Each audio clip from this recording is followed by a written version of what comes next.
Fala pessoal, tudo bem? Então, hoje eu vim falar sobre os desafios para se implementar a agricultura de precisão, né? O que é necessário para realizar ela e quais são as principais dificuldades. Então, vamos lá. Começar com um ponto mais importante já, logo de primeira, que são os custos envolvidos na agricultura de precisão, né? Todos os custos gerais. Por exemplo, um dos primeiros custos que se tem são os custos de amostragens. Então, dependendo do tamanho de sua área, é relativamente caro o valor dessas amostragens. Vamos colocar que você tem 150 hectares e vai fazer uma amostragem de solo com uma amostra por hectare.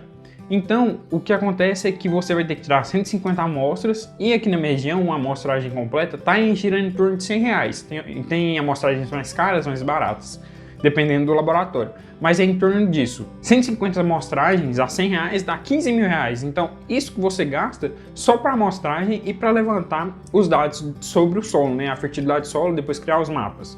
Esses são os custos iniciais. Se for pagar uma empresa para processar esses dados, vai ter o custo do processamento deles. Então, já vem um custo a mais. Se precisar comprar equipamentos, vamos colocar que você quer comprar uma plantadeira, uma colhedora com sistema de produtividade para fazer os mapeamentos. Então são custos em gerais que dificultam a implementação da agricultura de precisão. Só que normalmente esses custos são abatidos com os resultados que ela traz, seja gastando mais insumos, trabalhando de forma mais exata, incremento de produtividade, redução dos gastos. Então normalmente com o investimento, dependendo do tamanho da área, o valor investido já retorna em um curto espaço de tempo. Outro ponto bem relevante é a eficiência dos laboratórios. O que acontece, né?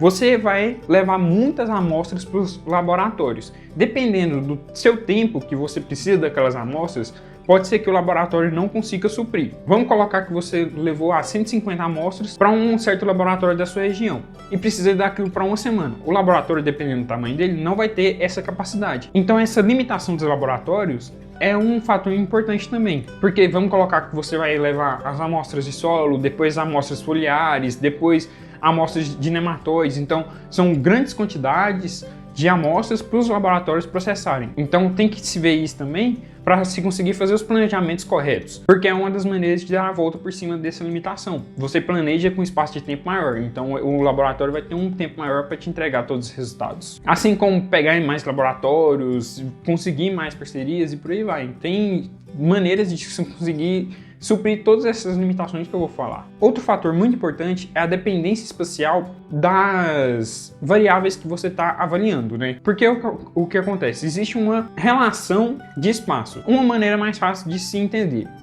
vamos colocar de fertilidade de solo. Tem esse ponto aqui e esse daqui. Eles estão relacionados, mas à medida que eles vão aumentando as distâncias entre eles, essa relação vai diminuindo.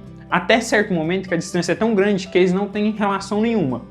Então, a partir desse momento, não se pode fazer uma interpolação, não se pode trabalhar os dados, porque eles não estão relacionados. Então, tem que diminuir esse espaço para conseguir fazer um bom levantamento de dados. O próximo tópico é um dos mais importantes e que mais dificultam a implementação da agricultura de precisão, a realização dela.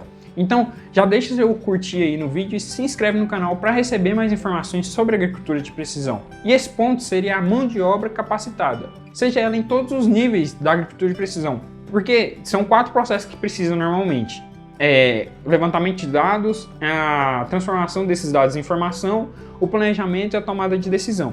Se não tiver mão de obra capacitada em todo esse processo, vão ter, no começo, dados mal levantados. Então, se não souber a técnica, vamos colocar na fertilidade de solo, se não souber a técnica correta de como retirar a amostragem do solo aqui no local, vão ter dados errados, informações falsas e que vão ocasionar um processamento de dados errado, mapas gerados erroneamente, com erros ocasionados da amostragem.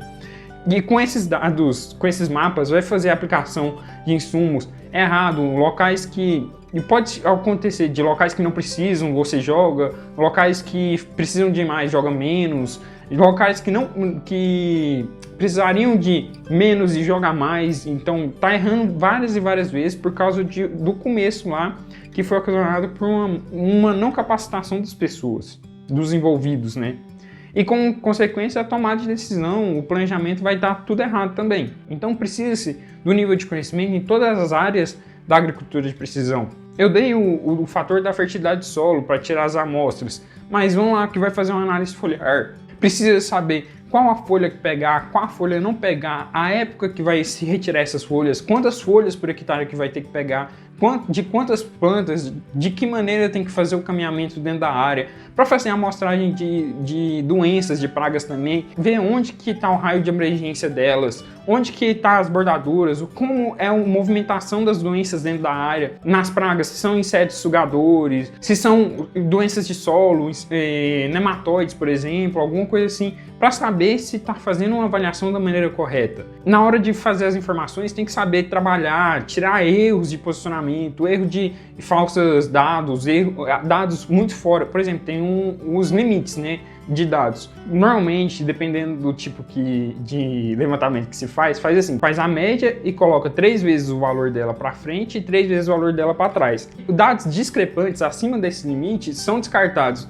É uma pré-filtragem básica para não retirar informações muito erradas, que vão trazer conhecimentos que não são aplicáveis, que não são verdadeiros da área. E precisa de ter um conhecimento básico para entender isso e saber aplicar. Assim como um operador que vai fazer a pulverização ou o plantio, precisa saber manusear as máquinas para extrair todo o potencial delas. Por exemplo, o do Matheus Agrodigital aqui, eu vou deixar até o canal dele aqui na descrição. É um canal muito bom. Ele está trabalhando com agricultura de precisão, ele mostra lá os monitores de produtividade, plantio a taxa variável também na fazenda que ele está trabalhando agora. Ele tem o trator lá, que é um Massey Ferguson, se eu não me engano, com uma plantadeira da Momentum. Só ele consegue manusear por causa que ele tem a capacitação, porque são 4 monitores lá e tem que ficar acompanhando para saber o que cada um o que cada um quer dizer, o que cada um está trazendo de informação para fazer da maneira correta todas as atividades.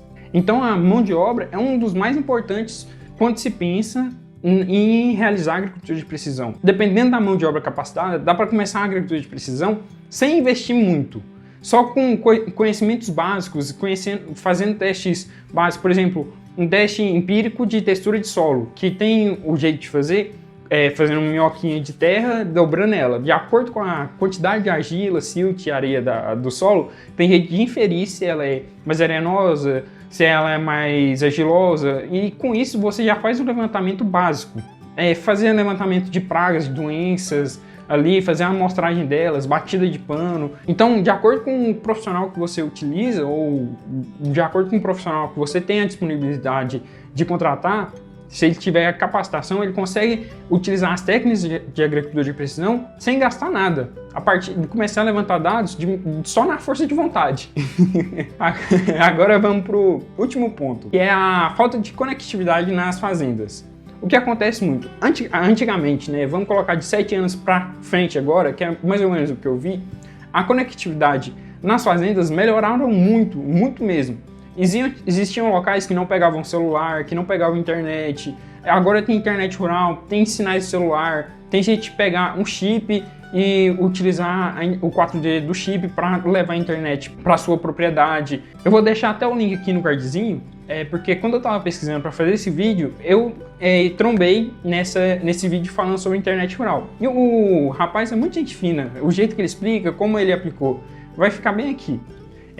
Então a conectividade atualmente ainda continua sendo uma coisa limitante, porque a maioria dos dados você precisa ter uma comunicação, seja com outras pessoas, com outros profissionais, para conseguir ter informação suficiente sobre elas. Então conseguir essa conectividade para fazer o upload, né, dos documentos, para trabalhar em tempo real, ou para se trabalhar com outros profissionais de outras regiões também é muito importante. De 7 anos para cá, como eu já falei, melhorou muito, muito, muito mesmo. Só que ainda é um ponto limitante e que com o passar do tempo, a maioria das fazendas vão aderir à conectividade, vai ter uma linha de Wi-Fi, de internet na própria propriedade. Então, basicamente, são esses pontos que dificultam a realização da agricultura de precisão, mas todos são transpassáveis, só precisa de conhecimento e força de vontade. Então, agradeço a todos que assistiram e até a próxima. Falou!